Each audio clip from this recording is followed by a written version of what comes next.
tujuan besarnya adalah mendorong sebanyak mungkin anak muda atau petani muda untuk mengembangkan dan bekerja di sektor pertanian.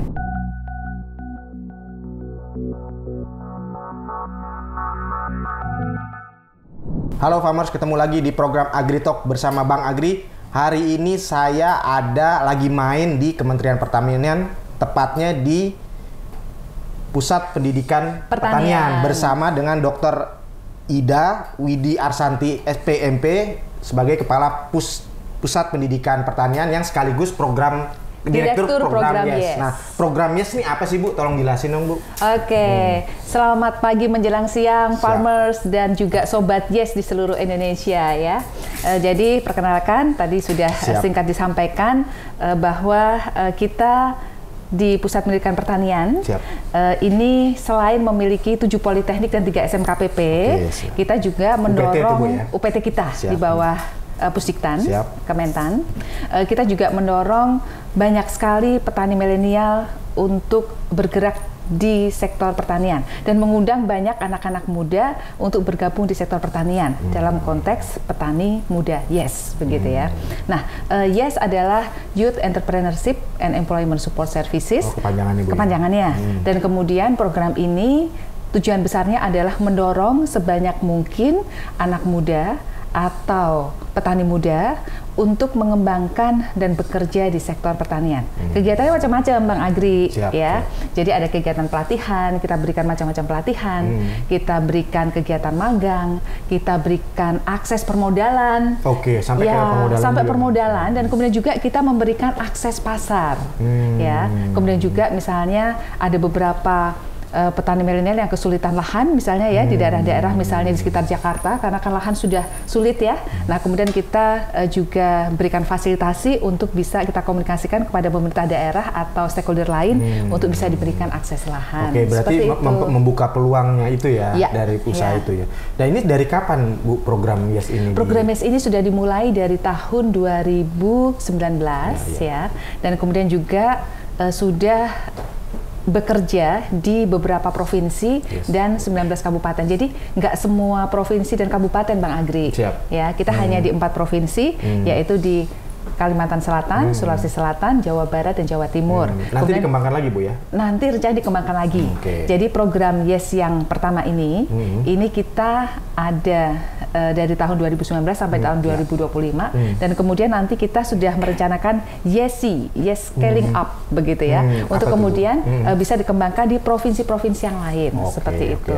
Dengan ini SOP sudah terbentuk ya artinya. Betul, ya. Nama komunitasnya apa Bu yang dibentuk dari sini? Komunitasnya adalah petani muda YES ya, atau petani milenial, atau kemudian kalau saya sering menyapa rekan-rekan semua itu Sobat YES. Sobat YES. Ya. Nah, sudah berapa yang tergabung Bu? Artinya di dalam ini yang sudah dirangkul lah melalui program ini kurang lebih? Yang secara langsung dirangkul saat ini sudah sekitar 120.000, namun kita juga punya beberapa multiplier effect begitu ya, sudah sekitar 300-an ribu kita punya petani milenial yang sudah terdata dengan baik di database kita.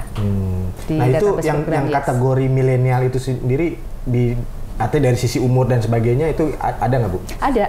Jadi kita kategorikan petani muda ya itu dengan umur 17 sampai 39 tahun. Dan untuk bisnisnya yang ditargetkan apakah dia bisnis yang sudah berkembang sebelumnya atau bisa calon petani gitu? Bisa semuanya gitu, Bang Agri. Jadi kita basisnya adalah mengembangkan ekosistem kewirausahaan petani muda atau petani milenial.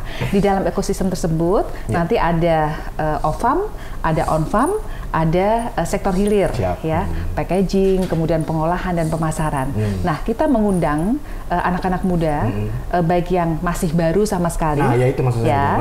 Yang baru mulai atau mungkin yang punya profesi lain misalnya tukang ojek atau tukang bangunan, kita ajak tapi dia ada minat di sini. Ada minat di situ gitu kan. Kemudian kita ajak mereka untuk di mana mereka berminat untuk berkecimpung di dalam subsistem agribisnis suatu komoditas tersebut begitu kan.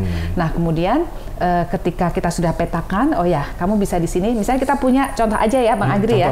Kita punya klaster sayuran, ya, klaster sayuran. Nah, di klaster sayuran ini kan berarti ada yang produksi inputnya, pupuk, benih dan sebagainya. Kemudian ada yang on farm budidayanya. Kemudian ada yang packagingnya, pengolahan dan sebagainya. Cabai misalnya ya, yang sedang pedas, laris manis sekarang. Kemudian juga ada pemasarannya, ya. Nah, kemudian kita petakan anak-anak muda ini mau bekerja di mana, kemudian kita buat klasternya atau sistemnya. Nah, harapannya ketika kemudian kita berikan pelatihan itu macam-macam, Mbak Agri. Jadi nggak cuma pelatihan budidaya. Dan ternyata hasil survei para petani muda ini sudah banyak tahu tentang teknis budidaya. Justru yang belum banyak tahu bagaimana membuat proposal bisnis, bagaimana literasi keuangan. Jadi mereka tuh kadang-kadang lupa mencatat. Mereka rajin budidaya cabai, rajin jual, jago. Tapi kemudian ini pendataannya gitu kan, mereka masih belum tahu. Itu pelatihannya di lapangan, jemput bola atau dipanggil atau gimana, Bu? Ya, yang sejauh ini? Kita menggunakan dua pendekatan. Yang pertama adalah community based. Jadi kita punya LMS, Bang Agri, Learning Management System, yang kemudian ini bisa diakses di mana saja, kapan saja. Karena kata Ki Hajar Dewantoro, belajar itu tidak hanya di sekolah, Bang Agri. Iya, betul. Saya belum lahir tuh. Lanjut. Ya, begitu. Baik. Kemudian kita juga memanggil di istilahnya kalau program itu BDSP, Business Development Service Provider, yaitu BPP dan P4S yang kemudian menyelenggarakan pelatihan. Nah, jadi beberapa kita panggil di sana yang dekat, ya. Jadi kita kalau dari lingkupnya kecamatan atau kemudian berarti juga desa. Ada berapa orang nanti yang ikut pelatihan langsung di sini. Di samping itu juga disesuaikan kebutuhan mungkin kebutuhan di sananya kebutuhannya apa. Dan kemudian di dalam kita pelatihannya itu series, Bang Agri. Ya. Jadi tidak ada kata-kata lagi misalnya setelah pelatihan kemudian saya mau ngapain setelah pelatihan, ya. Karena diawali dengan tadi mapping di supply chain tadi, ya kan. Kamu kalau mau ikut bisa bergerak di sektor ini. Nah, kemudian setelah itu diperdalam teknisnya. Sudah mantap belum nih budidaya cabai, gitu kan? Oke, kita ajarin. Kemudian kita ajari juga bagaimana literasi keuangannya, pencatatan. Kita kenalkan dengan membuat proposal bisnis sehingga bisa akses pemodalan. Ya. Jadi langsung kita akseskan, Bang Agri. Jadi nggak berhenti. Kasih kontak personnya dikasih tahu, Bu, ya. Kita fasilitasi, kita bawakan di proposalnya ya ke lembaga-lembaga keuangan sehingga mereka bisa dapat. Nah, kemudian setelah mereka tahu ya, mereka mau budidaya apa, mau berkegiatan apa, punya proposal, maksudnya punya modal sudah, karena sudah dikabulkan ya, berarti kan nggak ada pertanyaan lagi. Saya mau ngapain? Ya, karena pasar mereka sudah. Nah, kemudian kita linkkan dengan off-taker melalui kontrak farming. Nah, ini juga sedikit kelemahan kita nih, Bang Agri, karena biasanya mereka itu jualnya kan ke tengkulak, ya. Nah, kemudian mereka tidak punya kontrak yang jelas. Nah, kita mengarahkan supaya sebelum mereka melakukan kegiatan budidaya atau apapun itu sudah ada pasarnya. Jadi betul-betul demand driven, ya. Kemarin saya baru saja ke tempatnya Mbak Niki nih, itu contoh sukses. Sukses ya, petani cabai di Jasinga, Bogor, di Jasinga Bogor. Nah, saya juga heran nih, Mbak Niki ini pemain baru cabai, tapi kemudian dia bisa jual ke pasar induk, Kramat Jati, kemudian ke mana-mana, dan termasuk juga langsung ke restoran, ke resto atau kafe. Dan kemudian Bang Agri, dia ke kafe itu bisa mendapatkan harga berapa coba? 100.000 rupiah per kilogram. Cabai cengek, cabai rawit yang pedas banget 100, itu. Tinggi banget. Itu tinggi banget. Itu tinggi banget. Dan kalau kita hitung-hitung itu keuntungannya ratusan juta itu dalam satu musim, Bang Agri kan. Nah, kemudian dia juga bisa punya akses ke pasar induk Kramat Jati. Sementara banyak pedagang-pedagang lain ketika bawa-bawa cabainya ke sana ditolak karena nggak punya akses. Nah, kemudian saya tanya nih, ya kan, kok bisa secanggih itu, pemasarannya gimana gitu ya. Ternyata dia kemudian jawab, karena saya promosi melalui medsos.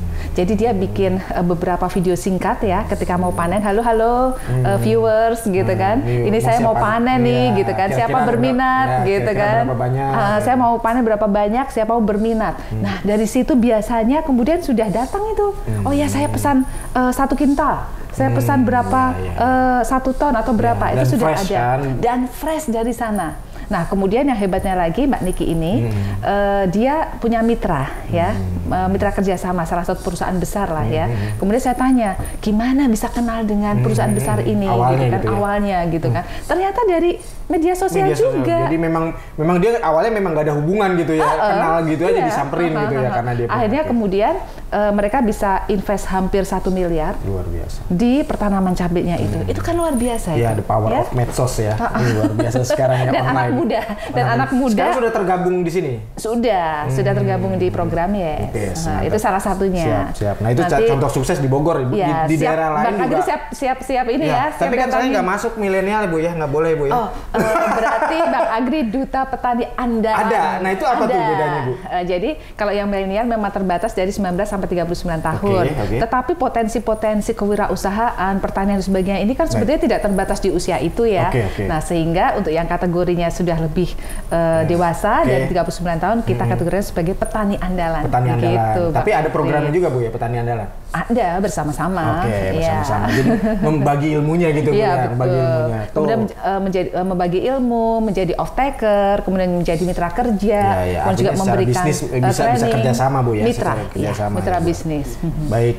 Jadi itu Farmers. Jadi kalau mau awet muda, iya kan Bu ya? Iya betul. Kalau awet muda nih gabung di program Yes nih, milenial ya. Siap. Terima kasih Bu Ida waktunya Bu ya. Nanti kita sambung lagi dengan topik-topik yang lebih menarik di AgriTalk bersama AgriSim TV. Just click and watch.